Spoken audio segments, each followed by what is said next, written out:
Hello friends, how are you all? I'm Nupur. Welcome everybody to my YouTube channel Nature at the Very Core of Science. আমি হাতে তুলে নিয়েছি আবার কোথায় পাবো তারে বইটি। আগের অংশে আমরা দেখেছিলাম যে গাজী তার এক মনের মানুষ আছে, তার সঙ্গে সে ভজনা করবে বলে মনের মানুষকে সঙ্গী করে নিয়েছে এবং তার নাম নয়নতারা। লেখকের সঙ্গে তার এই বিষয়ে কথাবার্তা কিভাবে কি এগোয় দেখিয়ে। এতক্ষণে একটা ধন্দের নিরসন। তাই তো ভাবি গাজী অমন ঠেকা বুঝে সবখানে তাল দেয় কেমন করে। লঞ্চে দেখেছি মা মেয়েকে সামলাতে, এদিকে দেখছি আংড়ি মাহাতো দুলি অনন্তর বিষয়ে ঠিক তাল দিচ্ছে। এমনকি নারায়ণ ঠাকুর আর ফোঁচার বউয়ের ব্যাপারেও দাড়ি কাঁপানো লহরায় মক্ষম তাল দিয়েছিল। ও সব শুধু মুর্শেদে হয় না, মুর্শেদের মিলিয়ে দেওয়া লীলা মাহাত্মে মাতো আরাজে। আর আমি কেবলই কথা শুনে ভাব দেখে ভাবি গাজীটা পাজি। পাজি তো বলি, নইলে আর এমন হয় যে কালো মুখে রসকলি আঁকার মানান দেখেছে সে তালে ভুল করবে কেন? এখন দেখো বেত্তমেজ বেদরা গাজী শরমে মরে যায় হে, মুখ তুলতে পারে না। জিজ্ঞেস করি তা সেখান থেকেই তাহলে হাঁটা ধরলে? গাজী ঘাড়কাত করে বলে, আজ্ঞা মুর্শেদের নাম নিই। সে তো নির্যশ কথা, মুর্শেদের নাম না নিলে পায়েই বা জোর দেওয়া যায় কি করে? বলি তা নয়নতারা সবই ফেলে গেল, নিজের কিছুই নিয়ে গেল না? গাজী নিজের ঝোলা দেখিয়ে বলে, নেবার আর কি ছিল বাবু, ওই রকম একখানা ঝোলাই তো ছিল। তা হতে পারে, একেবারে এক কাপড়ে গেল, একটা বাড়তি কাপড়ও তো দরকার। তয় আর জোয়ারের টান কেন বাবু? সেও তো কথা, মুখ বন্ধ আগেই হয়েছে। কিন্তু সে নিজেই আবার বলে, তয় তার দলের মানসির জন্য যে আমার মনটা একটু দোমনা হয় নাই তা বলতে পারবো না। ভেবেছিলাম কি জানি, দেখতে পেয়েই যদি একটা ঝগড়া বিবাদ লাগায় তাহলে মেলার মধ্যে একটা শোরগোল পড়ে যাবে, সবাই বলবে মামুদে গাজী মেয়ে ছেলে লুট করে। তা সে কথা যেমনি নয়নতারাকে বলেছি তেমনি একেবারে ফনা তোলা সাপের মতন ফোঁস করে উঠেছে। সে যে মূর্তি বাবু, কি বলবো আপনাকে, চোখে আগুন মুখে আগুন, গোটা নয়নতারাখানি আগুন। গাজী বলে, এমন করে স্বর শুনে মুখ দেখে মনে হয় অমন আগুনের চেয়ে সুন্দর আর ত্রিভুবনে নেই। অমন আগুনে পুড়ে মরতে না জানি তার কত সুখ। বলে নয়নতারা ঠোঁট বেঁকাই রসকলি কাপাই বলে, ইসি কেন, আমি কারু কেনাবাদি নাকি যে ঝগড়া বিবাদ করবে? তারই বষ্টমী কারুর দেবদাসী না, আসুক দেখি কেউ কিছু বলতি মুখে নুরো জেলি দেব। তাহলে আর গাজীর দোমনা করবার কি আছে বলেন? মনে হয়েছিল গোটা মেলার তাবৎ লোক এসি যদি আটকাতো তাহলেও নয়নতারা কাঠি পারত না। বাবু মিছা বলবো না, এমন মেয়ে ছেলে আর দেখি নাই। গাজীর মুখে মেয়ে ছেলে মানায় না, বলা উচিত পিকিতি। আর অমনটি যে সে কস্মিন কালেও দেখেনি তার বাত শুনলেই বোঝা যায়, মাত হওয়া দেখেই অনুমান হয়। আমি তো কানেও শুনিনি। কি গান যে গাজী শুনিয়েছিল কে জানে, গানেরই গুণে নাকি গুণ হওয়ার গুণে কে জানে। সারাদিনের দেখা দেখি সাঁঝবেলাতে প্রকৃতি একেবারে হাত ধরে জীবন সঙ্গিনী। খাঁটি প্রকৃতি সন্দেহ নেই, খাঁটি প্রকৃতির ধরন এমনি বোধ হয়, তার লুকোছাপা ছল চাতুরি কিছু নেই। যেমন ঋতু তেমনি সাজ, খরায় খরায় খরো, ঝরায় ঝরো ঝরো। লাগলো বান তো নামলো ঢল, ভেসে চলে যায়। গাজীর দোষ কি বলো? তার দোষ দিও না। সে বলে, সারা রাত হেঁটি চলে গেলাম বসিরহাট। জিজ্ঞেস করি, সারা রাত হাঁটলে? হ্যাঁ, তা বাবু দূর তো কম না, 20-25 মাইল তো হবে। শোনো এবার কথা, আর পুছ করবে কি? 2-10 নয়, 20-25 মাইল। না জিজ্ঞেস করে পারি না, সে কি হে, অত দূর হেঁটে গেলে কষ্ট হলো না? গাজী হেসে বলল, আমাদের আবার পথ চালাতে কষ্ট কি বাবু, চলিই তো আছি। তারপর দেখি গাজীর দাড়িতে একটু লাজে লাজানো হাসি ফোটে। বলে, আসছে চলা তো বাবু, গনের চলা। গাঙে যেমন আপনার অমাবস্যা পূর্ণিমায় গন লাগে সেই রকম আর কি। অল্প স্বল্প জ্যোৎস্না ছিল, সড়ক ধরে যাই নাই, শুকনার কাল মাঠ দিয়ে হেঁটে গেছি। তারই বা দরকার কি ছিল? গন কোটালের চলা জ্যোৎস্নাতেই বা কি করে, আর সড়কেই বা কি প্রয়োজন? আলাদা করে আর নয়নতারা কষ্টের কথাও পুচ করার জরুরত নেই, তারও তো গনের চলা। কেবল আমার চোখের সামনে ভাসে আলখাল্লা গায়ে, ঝোলা কাঁধে, বাবরিয়ার দাড়ি ওড়ানো এক পুরুষ, তার পাশে কালোর ওপর মুখখানি ছিঁড়ি ভালো, কপালে রসকলি আঁকা, পারহীন গেরুয়া পরা, চুল খোলা এক যুবতী। ফিকে জ্যোৎস্নায় মাঠের ওপর দিয়ে তারা পাশাপাশি হেঁটে চলেছে। সূর্যোদয়ের আগে যাদের মুখ চেনাচিনি ছিল না, সূর্যোদয়ের পরে তারা পুরুষ প্রকৃতি সম্পর্কে পাতিয়ে চলে যায়। এবার অবাক হয়ে থাকো গিয়ে, কিন্তু জীবনকে ছকে ফেলতে যেও না। ভাবো তখন তাদের চোখে চোখে কি কথা, প্রাণে বা কিসের রোল। ইতিমধ্যে নারায়ণ ঠাকুরের উদয় না হলে আর না জানি কি বাত পুছোতো। নয়নতারার কথা আর জিজ্ঞেস করা হয় না। গাজীর মুখ তখনও লজ্জাহানা হাসিতে ঝলকায়। নারায়ণ জিজ্ঞেস করে, ঘুমটুম হয়েছিল তো? ওই একরকম জবাব দিয়ে তাড়াতাড়ি উঠে পড়ি। ভোর ভোরের অস্পষ্টতা আর নেই, রোদ উঠে পড়েছে। তার মধ্যে গাজী আওয়াজ দেয়, দুলি ঠাকুরুন কমনে গেল ঠাকুর মশাই? নারায়ণ ঠাকুরের মুখখানির আকৃতি বদলে গেল। যে চুলোয় যাবার সেই চুলোতেই গেছে। টের পেয়েছিলিস নাকি? গাজীর পাল্টা দাবি, আপনারা পান নাই? তা আবার না পাই? প্রথম তো পেছনে গিয়েই ডাকাডাকি করেছে। গাজী বলে, তয় আওয়াজ দিলেন না যে? নারায়ণ ঠাকুর তার বুড়ো আঙুল দেখিয়ে বলে, দিয়ে কি হবে? নাকাল করা ছাড়া আর তো কিছু হয় না। তা সে হলে তো সেই বলে না, হাগন্তির লাজ নেই দেখন্তির লাজ। নতুন তো না, এবার নিয়ে বাড়তিনেক হলো। বলে নারায়ণ ঠাকুর আমার দিকে চায়। গাজী বলে, সেই তাই, জয় মুর্শেদ। বলতে বলতে সে ওঠে। ঠাকুর তাকে জিজ্ঞেস করে, বাবু জানেন নাকি? গাজী যেন বড় সহজে বলে, বাবুর পাশ দিয়েই গেল কি না, তখন আমরা তো জেগেই রইছি। কথাটা যেন নারায়ণ ঠাকুরের সম্মানে লাগে। বলে, না, আর ওসব আশকারা দেব না। দাদা দাদা বলে এসে ন্যাকামি করবে, ওসব আর হবে না। তবে ওই ভালোর কাল নেই, কাঠ খেলে আংড়া ছাড়তে হবে, আমাদের আর কি। কিন্তু এ প্রসঙ্গ ভুলে যাই যখন দেখি ফোঁচার বউ গরম চায়ের গেলাস নিয়ে ঢোকে। তৃষ্ণা ছিল মনের অগোচরে, দেখে তৃষ্ণা বাড়ে না, কেবল প্রাপ্তির আশায় মন ঝলকে যায়। তা বলে যদি ভাবো ফোঁচার বউয়ের কাঁখে ছেলেটি নেই, তাহলে ভুল। এক হাতে সেটি ঠিক ধরা আছে, আর এক হাতে চা। গাজী তাড়াতাড়ি ঝাঁকে, আমার একটু হবে তো গো ঠাকুরুন। ঠাকুরের সেই বিরক্তি। বলে, হবে, গেলাসখানি বের করো। করি আছি বলে ঝোলা থেকে অ্যালুমিনিয়ামের গেলাস বের করে আঙুল দিয়ে তাল বাজিয়ে দেয়। ফোঁচার বউ নিঃশব্দে একটু হাসি ছিটিয়ে যায়। ফোঁচা জল এনে দেয় বারান্দায়। ঠাকুর বলে গাজীকে, চা খাওয়া হলে বাবুকে নিয়ে একটু মাঠ ঘুরে এসো। নির্দেশের মধ্যে ইঙ্গিত আছে। অতএব চায়ের পর মাঠ ঘুরে ফেরার পথে গাজী পদঘাটের খোঁজ খবর করে। খেয়াঘাটে গিয়ে সে জেনে আসে ওপারের পদঘাটের অবস্থা, মোটর বাসের ক্ষণ সময়। এদিকে লঞ্চের খবর নিতেও ভোলে না।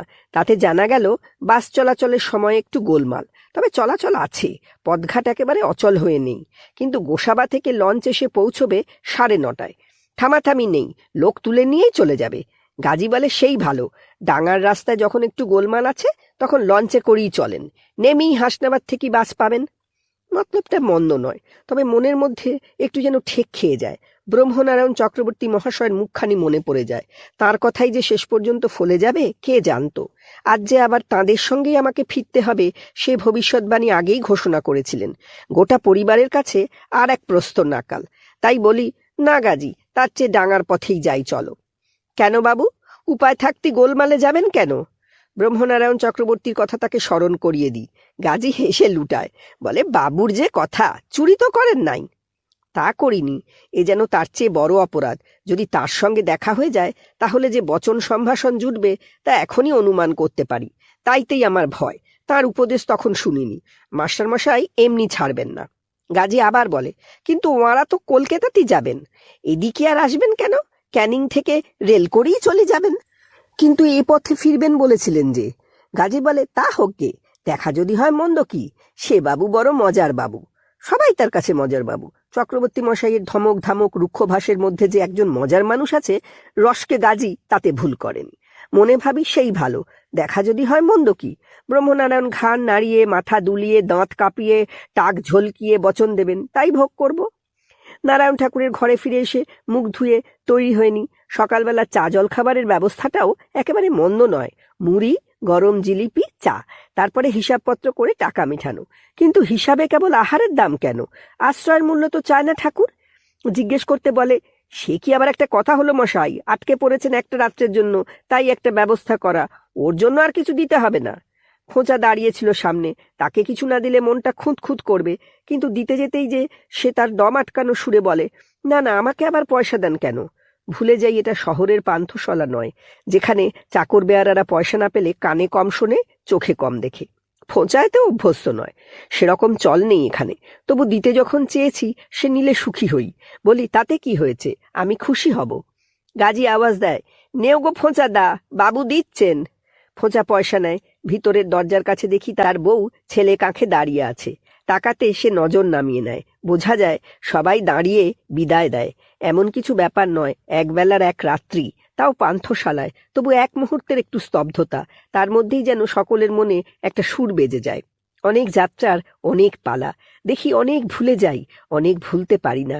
এখানকার না ভোলার পালা, তাই বোধহয় একটু চুপ করে দাঁড়াতে হয়। না জানার অচিনে চলায় এমন অনেক হয়। পা বাড়িয়ে বলি, চলি। নারায়ণ ঠাকুর বলে, এদিক পানে এলে আবার আসবেন? আসবো। গাজী বলে, চলি ঠাকুর মশাই। ঠাকুর একেবারে রামগরুরের ছানা, প্রায় খেঁকিয়ে জিজ্ঞেস করে, আবার আপনি উদয় হচ্ছেন কবে? এখন বুঝে দেখো, এ কি আপদ বিদায় না আবার নিমন্ত্রণের কথার ফের? গাজী বলে, তা কি বলা যায় ঠাকুর মশাই? মুর্শেদ যে কোনো দিন কমনি নিয়ে যায় বলতে পারি না, যেদিন তিনি আনবেন সেদিন আসবো। নারায়ণ ঠোঁট উল্টে ঘাড় বেঁকায়, খালি বাজে প্যাচাল পারে। এতে প্রেম আছে কিনা কে জানে। হাটের ভেতর দিয়ে ভেরি বাঁধের ওপর এসে দাঁড়াই। 9:30 বেজে গিয়েছে। দূরের এক বাঁকে নদী গিয়েছে হারিয়ে, সেদিকেই যেন কোথায় শব্দ বাজে গুরু গুরু করে। গাজী জানায় লঞ্চ আসছে, তারই শব্দ বাজে। জোয়ার লেগেছে, সূর্য ছটায় চলকানো জলে নৌকা পারাপার করছে। মালপত্র ওঠানামা চলছে গতকালের মতোই। নদীর মাঝখানে জলের চিহ্নগুলো দোলে। মাছ মারার কেউ জাল ফেলে, কেউ গোটায়। আকাশে কোথাও একটুও মেঘ নেই। নদীর ধারে ধারে গেমো পাতায় রোদ চিকচিক করে। জোয়ারে জল অনেকখানি ভরে উঠেছে, তাই বোধ পলির পোকা খাওয়া পাখিদের ঝাঁক দেখা যায় না। কিন্তু মাঠের দিকে চোখ ফিরিয়ে দেখো, বন চড়াইয়ের ঝাঁক সেখানে। দূরের বাঁকে লঞ্চ দেখা দিল। দেখতে দেখতে ঘাটে এসে ভেড়ে বাঁধের ওপর পাটাতন এসে পড়ে। নামে না কেউ। উঠবার যাত্রী 2 জন মাত্র। আমরা 2জনে উঠে পড়ি। 1 মিনিটও লাগে না যেন। আগেই চোখ পড়ে ছাদের ওপর প্রথম শ্রেণীর কামরায়। একটা স্বস্তির নিঃশ্বাস পড়ে। সেখানে কেউ নেই, একেবারে ফাঁকা। গোটার রাজত্বটা আমার। সোজা উপরে গিয়ে বসি। গাজী তেমনি বাইরে। বলে, বাবু, খুব ভেবেছিলেন, দেখেন বুড়া বাবু আসেন নাই। তা আসেননি, একে বলে মন। তাদের না দেখে যে একটা স্বস্তির নিঃশ্বাস এইমাত্র পড়েছিল, এই ক্ষোভের মধ্যে বসতে গিয়ে তা হঠাৎ যেন কেমন একটু ঠেক খেয়ে যায়। একে বলে আশাভঙ্গ। কেননা কেবলই গতকালের কথা মনে পড়ে যায়। ক্ষোভটা যেন ফাঁকা লাগে। বেমানান ক্ষোভটাকে যেমন দেখেছিলাম তেমন যেন নেই। সেই যে একল সেরে মনটা, সে যে আসলে জনের সঙ্গ চায়, এটা অনেক সময় মনে থাকে না। তাছাড়া চাই না কখন যেন চাই চাই হয়ে গিয়েছে, টের পাওয়া যায়নি। ফাঁকা খোপে ঢুকে বসে টের পাওয়া গেল। তাই এক মুহূর্তের জন্য আমার জানালার কাছে ঝাঁপিয়ে পড়া আরশি আকাশের থই থইয়ের মধ্যে একটু মনোভঙ্গের সুর বেজে যায়। কিন্তু সে একটু সময়। তারপরে ও দিগন্তের সেই অশেষে আমার টান লেগে যায়। শুনতে পাই গাজী যেন কি গুনগুন করে। তার কথা আমার মনে পড়ে যায়, তার আর নয়নতারার কথা। মনে ভাবি, যে মনের মানুষ ভজবে বলে নয়নতারাকে বলেছিল, সেই অধর মানুষ ধরা হয়েছে কিনা। এখন আর কথা বলতে ইচ্ছা করে না। মনে মনে বলা বলি করি। কথাটা মনে পড়ে তার গুনগুনানির কথা শুনে। শুনতে পাই বাতাসের গায়ে সুর মিলিয়ে সে বলে, অধরকে ধরব বলে দরায় বাঁধা পড়েছি, এখন আপন ধরা বেজায় করা, এমন মরা মরেছি। পুরুষ প্রকৃতির কার্যকারণের এসব ব্যাখ্যা জানি না। সাঁই দরবেশ ফকিরদেরও যে সাধন ভজনের এসব রীতকরণ আছে জানা ছিল না। যতটুকু জানা ধারণা সেটা তন্ত্রমন্ত্রের কথা, কিন্তু গাজীর কথায় সেই ইশারা পেয়েছি। সেই সুরেই বেজেছে মিয়া বিবির ঘর করা স্রোতের টানে চলা। সাধক চলে উজানে, ব্রহ্মচর্য চাই, বলে এই পথে ফেরা ধুলিঝাড়া আলখাল্লাওয়ালা গাজী। সেই সব রীতি পদ্ধতির মহত্ব কি তাও আমার অজ্ঞাত, বোধশুদ্ধির বাইরে। জানতে যে ইচ্ছে না হয় এমন নয়, গাজীর কাছে জানতে ইচ্ছে করে তার আর নয়নতারার উজান চলার রীতি কেমন, তাদের সাধন রীতি ব্রহ্মচর্যে প্রেমের লেনদেন আছে কিনা। তার গানেতে তার কথা, যেজন প্রেমের ভাব জানে না তার সঙ্গে কিসের লেনা দেনা। আমার চোখের সামনে ভাসে বিদ্যাধরী নদীর কূলে বসা এক ডাগরা গাজী, পাশে ডাগরি যুবতী। সাধন ভজন যাই থাক, আমি যে স্রোতের টানে চলা মানুষ, তাই সেই ফিকে জ্যোৎস্নায় চারিচক্ষে দেখি কেবল পঞ্চস্বরের তীর বেঁধা বেধির খেলা। জোয়ারের রোল তো বিদ্যাভরীর জলে নয় হে, কলকলিয়ে বাজে যেন 2 প্রাণের ধারায়। সে আবার পাপ কিনা জানি না, হতে পারে। তবে পাপের ঊর্ধ্বে মন চলে না। যে পাপেতে যেন এক দিল খুশানো দিলদরদি দেখি, তাকেই আমার শুদ্ধ মনে হয়। বিদ্যাধরীর কুলের কথায় এক নিপাট সহজ পবিত্রতা আমাকে ছুঁয়ে গিয়েছিল। এমনি ভাবের ভাবনাতে ঘুম কারানো রাত্রির শোধ যেন নেমে আসে চোখে। ঘুম ঘুম লাগে। যন্ত্রের গুড়গুড়ানি, জল কাটানোর কলকলানো, আমেজে ধরা রোদে আর অল্প হিমেল বাতাসে কোথায় যেন তলিয়ে যায়। তার মধ্যেই ঘাটে ঘাটে লাগে নাও। যাত্রী নামে ওঠে, টের পাই একটা ঘোরের মধ্যে কাটে। একসময় গাজীর গলায় ঘোষণা হয়, বাবু, হাসনাবাদ এসে গেল। ফেরার পালায় গাঙের অধ্যায় সাঙ্গ। সূর্য তখন মাথার ওপরে। হাতের ঘড়িতে দেখি 2 কাঁটা, মাঝখানে প্রায় একাকার। লঞ্চ ঘাটে ভিড়বার আগেই নামবার তারায় সবাই ভেতরের খোল থেকে বেরিয়ে সামনে জড়ো হতে শুরু করেছে। সারেং মশাই ধমক দেন, এই দেখো, সব সামনে আগলে দাঁড়ায়। আরে বাপু, নামবেই তো। বলে জোরে জোরে ভেঁপু বাজিয়ে দেয়। তা বললে কি যাত্রী শোনে? তার তখন মনের তারায় গায়ে ধাক্কা। কে যেন আবার বলে, বসিরহাটের আদালত তো সে কথা শুনবে না, যেখানে যে ঘন্টা বেজে যায়। আদালতে ঘন্টা বেজে যায়, বিচারকের ডাক সেখানে, তরায় চলো তরায় চলো। গাজী বলে, বাবু ভিতরের লোকজন নামুক, তারপর ধীরে সুস্থে নামবেন। শিরোধার্য, ঠেলাঠেলি করে লাভ নেই। সম্ভবত প্রথমেই যে মোটর বাস বসিরহাটের দিকে যাবে তাতে জায়গা পাওয়া কঠিন। আমারও তারা, কিন্তু সে আদালত আলাদা, তা বসিরহাটের আদালত নয়। তাই এইটুকু বিলাস আলস্যে বসে দেখি যাত্রীদের ব্যস্ত হয়ে নামা। যখন নামার স্রোতে প্রায় ভাঁটা পড়ে আসে, সেই সময় কি বেয়াজ দেখো! বুকের কাছে নিঃশ্বাস আটকে যায় প্রায়। অবাক হয়ে গাজীর দিকে চাই, গাজী চায় আমার দিকে। তার ফাঁটা মুখে হঠাৎ কাঁড়ি কাঁড়ি হাসি, চুল দাড়ি পর্যন্ত ছাড়িয়ে যায়। দেখি খোলের ভিতর থেকে স্রোতের মুখের শেষ দিকে প্রথমে বেরোয় ঝিনি, তারপরে গিন্নি, তারপর স্বয়ং ব্রহ্মনারায়ণ। টাকের কাছে যে ক্ষয়কানি চুল শিরিঙ্গে হয়ে দাঁড়িয়ে আছে, দেখে মনে হয় ব্রহ্মনারায়ণের তর্জনীর মতো যেন শূন্যে বিধে আছে। খোপের ভিতর থেকে বেরিয়ে আসি, ব্রহ্মনারায়ণ সপরিবারে তখন লঞ্চ থেকে সাঁকোয় পা দিয়েছেন। পেছন ফিরে তাকাবার সময় নেই। পিছনের লোকের তারা, পিছন থেকেই মনে হয় মাস্টারমশাই গায়ে ঘুম ভাঙা বিরক্তি জড়ানো। গিন্নি তেমন গোছালো নন, ঝিনির সাজগোজে তেমন ঝলকো ঝলকানো নয়। মায়ের চেয়ে বেশি গোছালো নয়, বরং একটু বেশিই অগোছালো লাগে, কারণ তার মাথায় ঘোমটা নেই, রুক্ষ চুলের গোছায় কোনো রকম বাঁধন কষণও নেই। বোঝা যায় সবাইকেই বিছানা ছেড়ে দৌড়তে হয়েছে। একটা কেবল অবাক লাগে, কালীনগরের ঘাটে কি এরা আমাদের দেখতে পাননি? নিচের দিকে ভিতরে আমার নজর যায়নি। আমার নজর কেড়ে রেখেছিল ওপরতলার খোপ।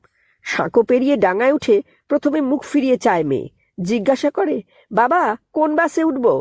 কথা শেষ করতে পারে না ঝিনি। ওর চুলের গোছায় ঢাকা পড়া এক চোখেতেই থমকানো বিস্ময়, আর এক চোখেতে চুল সরাতে ভুলে যায়।